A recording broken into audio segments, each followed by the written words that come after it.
तर हाय मित्रांनो, आज हर्षू आला होता नागपूरला. तर हर्षू आणि मी निघालो बाहेर.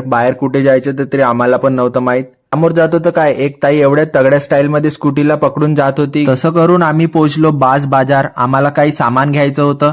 आम्ही सगळं सामान डायरेक्ट गॅरेजच्या ट्रकमध्ये पाठवून दिलं. आमचं जे मेन काम होतं ते तर आम्ही करून आलो, पण ट्रकमधून बाहेर आलो, पण पुढे कुठे जायचं ही कल्पना दोघांनाही नाही. मग काय, रस्त्यात जाता जाता एकदम भारी ठिकाणी थांबलो आणि झकास डोस्याचा आनंद घेतला. डोसा तर खाऊन झालं होतं, पण आम्ही पोहोचलो होतो नंदनवन मध्ये. तिथं मी हर्षूला म्हटलं, चल आता लॅपटॉपच बघून घेऊ. मग काय, दोघेही फुल ताकद मध्ये दुकानाच्या अंदर गेलो. आम्ही तर लॅपटॉप बघत होतो, पण समजत तर दोघाला पण काही नव्हतं. पण विचारपूस एकदम जोरात चालू होती. मग त्याच्यामध्ये तर इतकं समजलं विचारपूस करून का आपल्या बजेटमध्ये तर फक्त माऊस मिळेल.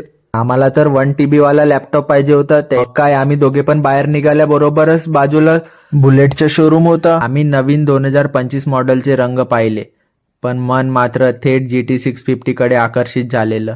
रेट विचारलं तर 4,60,000 रुपये. आम्ही दोघे पण आणि मग शांतपणे बाहेर गेलो. मग बाहेर येऊन शोरूम समोरच्या बाईक कडे पाहत उभे राहिलो. आता सांगा मित्रांनो, तुम्हाला कोणती बाईक आवडते कमेंट मध्ये. तर बाय मित्रांनो.